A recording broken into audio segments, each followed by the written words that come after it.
जय श्री कृष्ण। भाद्रपद मास की कृष्ण पक्ष की अष्टमी तिथि को श्री कृष्ण जन्माष्टमी उत्सव के रूप में संपूर्ण भारतवर्ष ही नहीं अपितु विश्व में मनाया जाएगा।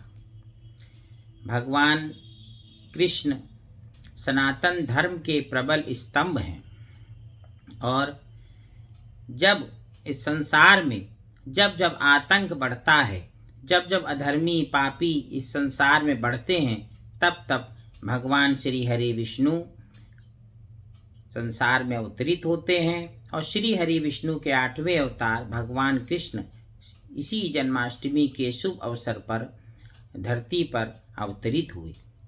और उस समय ऐसी स्थितियां बन गईं और ऐसी परिस्थितियां बन गईं कि भगवान को धरती पर भक्तों के कल्याण के लिए, जैसा उन्होंने श्रीमद् भगवद गीता में कहा भी है कि परित्राणाय साधूनां विनाशाय च दुष्कृतां, कि मैं सज्जनों के उद्धार और दुष्टों के संहार के लिए धरती पे आता हूँ। इसी प्रकार से अगर भगवान कृष्ण के जन्म उत्सव को हम मनाते हैं तो उसकी जो कथा है उसमें भी आप देखिए कि जब कंस के अत्याचार बहुत ज़्यादा धरती पे बढ़ रहे थे और कंस की एक बहन थी जिनका नाम था देवकी, और वो अपनी बहन से बहुत प्रेम करता था और देवकी का विवाह वासुदेव से होने के उपरांत स्वयं जो है सारथी बन के रथ चला रहा था, अपनी बहन और बहनोई को लेकर जा रहा था। तभी आकाशवाणी होती है कि हे कंस, तुम्हारे अब अत्याचार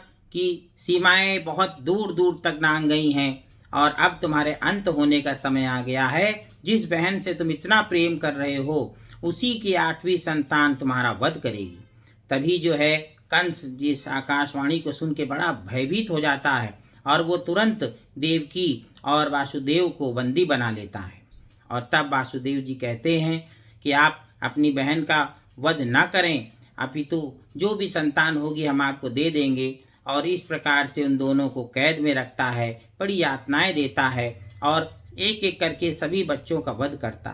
जब जो है 7वां संतान जो है देवकी के होने वाला होता है, उसी समय जो है योग माया के प्रभाव से जो वासुदेव जी की दूसरी पत्नी है रोहिणी, उनके गर्भ में वो संतान स्थापित हो जाती है, जिससे बलराम जी का जन्म होता है। और 8वीं संतान जो है स्वयं नारायण भगवान कृष्ण का जब जन्म होता है, उस समय तो ऐसा चमत्कार हो जाता है कि मानो सभी दिशाएं खिलखिला उठी हों और वर्षा होने लगती है और कारागार के फाटक अपने आप खुल जाते हैं, सभी सैनिक सो जाते हैं और उसी समय वासुदेव जी की बेड़ियां अपने आप खुल जाती हैं और वो भगवान कृष्ण को लेकर वहाँ से तुरंत प्रस्थान करते हैं और यशोदा जी के पास, नंद बाबा के पास भगवान कृष्ण को देकर उनकी बेटी को लेकर, नवजात बेटी को लेकर वापस आ जाते हैं। और इस प्रकार ऐसा अद्भुत चमत्कार होता है जिससे जो है हमारे जो कृष्ण जन्माष्टमी का ही वही शुभ दिन था, जिससे भगवान कृष्ण के प्रति आस्था, श्रद्धा भक्तों की और अपने दुखों से निवारण की जो प्रेरणा हमें प्राप्त होती है कि जब भगवान कृष्ण प्रकट होते हैं तब भक्तों के सभी दुख कष्ट दूर हो जाते हैं। और इस प्रकार भगवान कृष्ण ने बड़े होकर 14 वर्ष की अल्पायु में कंस का वध कर दिया और समस्त संसार को आतंकियों से मुक्त किया और आजीवन जो है ऐसे ही असुरों का, दुष्टों का नाश करते रहे। और ऐसे भगवान कृष्ण की हम जन्माष्टमी के दिन उपासना करते हैं। सुबह उठकर प्रातः काल स्नान करें, स्नान करने के बाद पूजा में बैठें और व्रत का संकल्प लें।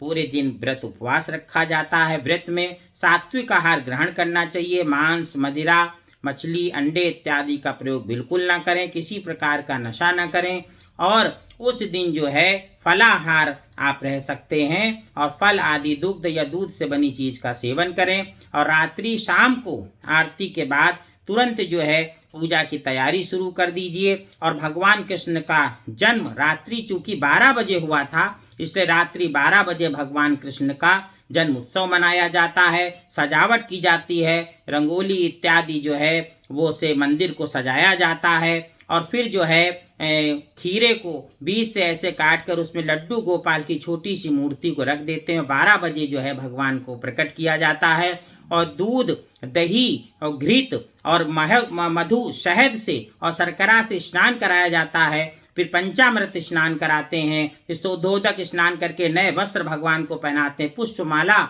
और पीला चंदन भगवान को अर्पित किया जाता है। और इस प्रकार से भगवान को माखन मिश्री का भोग अवश्य लगाएं, फलों में केला अवश्य चढ़ाएं। इस प्रकार से पीले वस्त्र धारण करने चाहिए पूजा में। और भगवान का ओम नमो भगवते वासुदेवाय, ओम नमो भगवते वासुदेवाय, ये महामंत्र है। श्रीमद् भागवत महापुराण में, विष्णु महापुराण में इस मंत्र की बड़ी महिमा बताई गई है।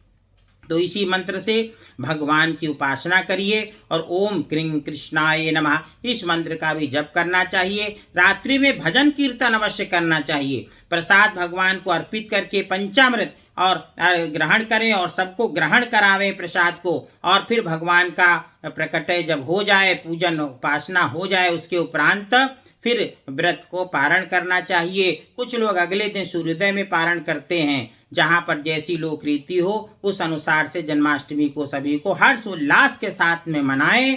और आपके जन्माष्टमी को वृद्धि योग बन रहा है, जिसके अनुसार जो है सभी कामनाएं, सौभाग्य में वृद्धि होगी, कामनाओं की पूर्ति भगवान श्री कृष्ण की महान कृपा से होगी। जय श्री कृष्ण। ओम श्री कृष्णाय नमः।